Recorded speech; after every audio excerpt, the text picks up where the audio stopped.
SEO and Digital Marketing Guide. Tips and tricks for creating a business email address. Your business card will be remiss without an email address. In a global marketplace where 85% of customers say that professional business email addresses are essential to building loyalty with a small business, you want to give a great first impression when rolling out your SEO and digital marketing strategy so you can land new clients and build a successful company.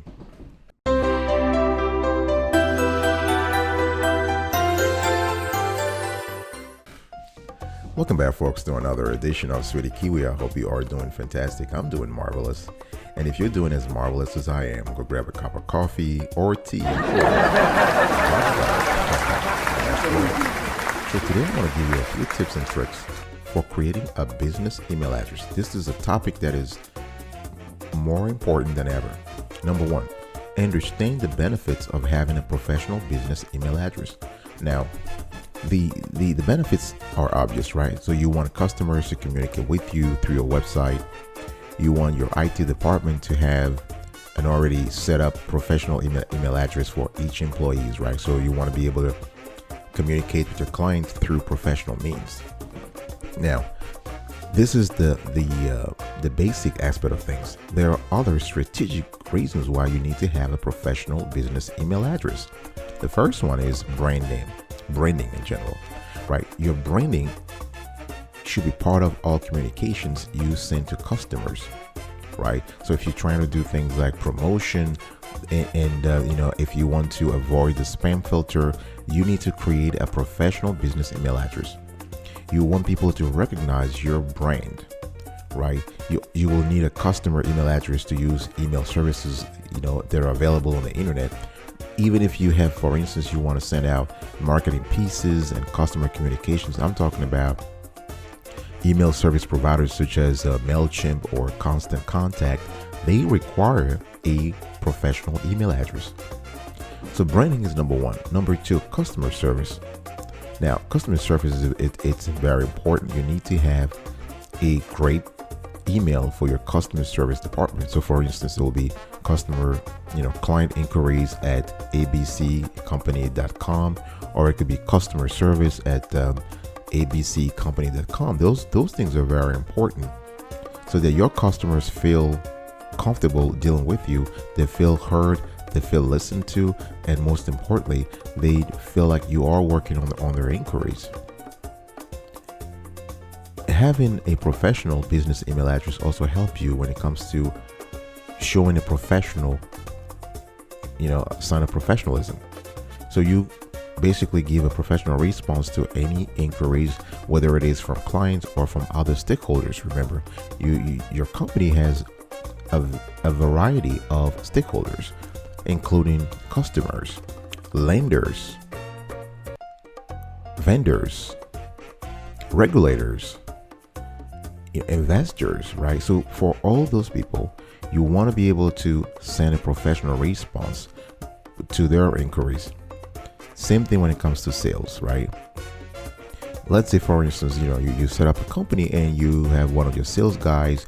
He's just sending emails to people with something like, johndoe@gmail.com versus johndoe@abccompany.com. Who do you think will get more credibility? Of course, the second John Doe at abccompany.com, right? So nobody will want to do business with you. At least they would be a little reticent at the beginning to do business with you if you are not branding. Because if you use a generic email, you are not communicating anything about the product or brand, right? Also, you have security issues. Security and spam quality. So security is number one. Like, business email accounts come with additional security options that you can't get using other generic email services, right? So you're trying to make sure that you protect you preserve your company's data against breaches, right? We all know if clients figure out that you're not protecting their data, this can kill off your web traffic in an instant. And you don't want that. All right. And the last thing I want to talk about is spam quality. I think I mentioned that before. Spam quality. Once you start sending communications from your business email, you will start to get flagged for spam, right? Especially if you have a suspicious email address that does not relate to a verified domain name. But if but the more you try, the more you set it, the more you realize that people start adopting the new name, and they will save it in the sort of a great or good, good inbox. All right. So you have something that's very important that allows you to create and to cultivate and maintain a long-term relationships with the key stakeholders in your company. I'll be right back right after this. Don't go anywhere.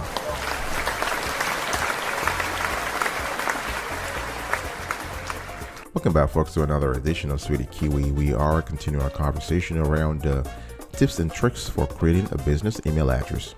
If you like the clarity and quality of the content so far, please consider subscribing to our channel and turn on the notification bell so you can be aware whenever we release a new show. And we do this every single day, rain or shine. Comment below, share, and like the content. Second thing I want to talk about is the fundamentals of business email addresses. I want you to really understand what those fundamentals are. Now, creating a business email address is a little bit like setting up a website, right? So you will need a hosting account with a hosting provider, right? And the thing you want to do here is that you want to choose an email address that is closer to your business. That sounds like your company's name. All right. So this is very important. Now, can you set this up for free? No. You cannot set up a business email address for free. And honestly, you shouldn't be in the industry. You shouldn't be in the business of getting free stuff. If you are trying to grow your own business, pay for stuff, right? Pay for stuff. So, just do a Google. We're not giving names here, but it's there are a lot of hosting providers out there. Just Google them and you'll see a whole list of companies that offer that kind of service. Always use your website domain, right? So if you already have a website, use your website as domain. The domain is basically the www.abccompany.com. If that's your website address, so your email should be johndoe@abccompany.com or janedoe@abccompany.com, right? One thing you want to do here is that try not to use, when it comes to email addresses for your company, try not to use ISP email addresses. Now, an ISP is an internet service provider. So I'm talking like, at Comcast.net, at AT&T.net, at Verizon.net. Don't use those. Don't use it, because this could be confusing for your customers and clients, right? They really don't know if you're working for the ISP or you have your own business, and they might ask, what is your business anyway? So the idea here is just to kill any confusion, any idea, any little teeny weeny hint of confusion in your stakeholders' brain. So you don't want to give them the time to think about those things. So think about, just avoid that. Try standard email formats. When it comes to setting up your email, don't try to do something crazy, something like weird by using names that are too long. No. A lot of companies like to have the initial of the first name and the last name. So it can be, in our hypothetical case, it will be John Doe. So for John Doe, it will be jdoe@abccompany.com, right? Or some companies will have the first name dots the last name at the company's domain name. So in our case, it will be john.doe@abccompany.com. Either way, you have to see what works for you. In some small companies, people just go by the first name. So Jack at so and so company, or Jane at so and so company, or Robert. They don't even bother about the last name, first name, last name, because these things, you have to think about what works for your industry and for your particular company, right? One thing you also want to do here is that if you're using your personal after setting up a professional email, you set your name and profile picture. This adds credibility to your name so that when customers, email your address, they're able to see your name and know they're reaching to the right person. All right. Another thing you want to do is to secure your email addresses. Normally, if you go to a hosting provider, they have those encryption features embedded in the offer. If they don't, then you need to really find a way to take care of that, because business emails need more secure passwords and spam filters than your typical address, because of course it's a business, right? Because you have a lot of hackers out there, a lot of phishing schemes, spamming that can destroy your business email and even lead to more dangerous data breaches within your organization. If you just think about, because as a business, you're not only preserving your own data, your employees' data, but also your customers' data. All right, I'll be right back right after this. Don't go anywhere.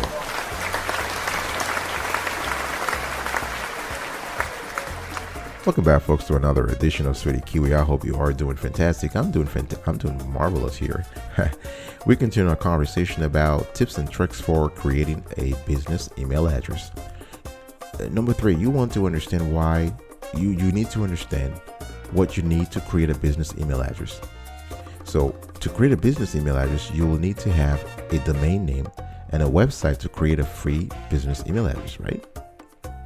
You also need an email service provider, an ESP, to handle your business emails, right? There are a lot of different solutions out there that you can use to create a professional business email address. It's up to you. It really depends upon your industry and your needs. All right. Now, the thing here is that always make sure that you're able to find an ESP that has some kind of reputation in the industry. They've been around for a while. Don't sign up with a newbie here, because again, you are entrusting your business data to a company. They better have the right tools, the right strategies, the right plans. Another thing you can do is that, and this is a FYI, you can also create a business email address using G Suite. All right. Now, Google Plus, the now defunct social media, has been repositioned as G Suite. Partially. What I'm trying to say is that G Plus now has been refocused on as a B2B thing as opposed to the B2C or C2C. So Google offers professional business email addresses with G Suite, and the G Suite includes everything from Calendar for businesses, Google Drive, Docs, Gmail. All right. Now, of course, it's not free. This is not free, but it allows you to use Gmail for your professional business email with your own business name. Right. So it has a small cost, but it has big advantages. Why? Because you'll be using Gmail's familiar interface and apps to send and receive emails. When it comes to technology, Google has far superior technology, and that ensures that your emails are delivered right away and they don't end up in spam folders. Right now, another advantage here is that your website hosting company, they have a shared server resources, right? So if you don't want to send too many emails, Gmail, your hosting company might limit how many emails you can send. Gmail, on the other hand, would allow you to send up to 2,000 emails per day. 2,000 emails. That's really important, all right? 2,000 emails, that's good. Especially when your team is growing. As your team is growing, you want to get that 2,000 email, all right? Now, you also want to understand that you can manage email in G Suite. Not just create a business email address using G Suite, you can manage email in G Suite. Right? Because Google has made it very easy to manage your correspondence. All you got to do is just visit the Gmail website to check your email, or use Gmail apps on your phone. All right. Now, of course, if you want to create more business email addresses, you got to go to the G Suite admin console. All right. I'll be right back right after this. Don't go anywhere.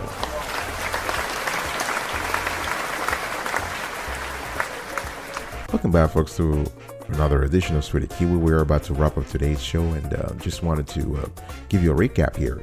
So today I talked about why you need to understand the benefits of having a professional business email address, understanding the fundamentals of business email address, understanding what you need to create a business email address.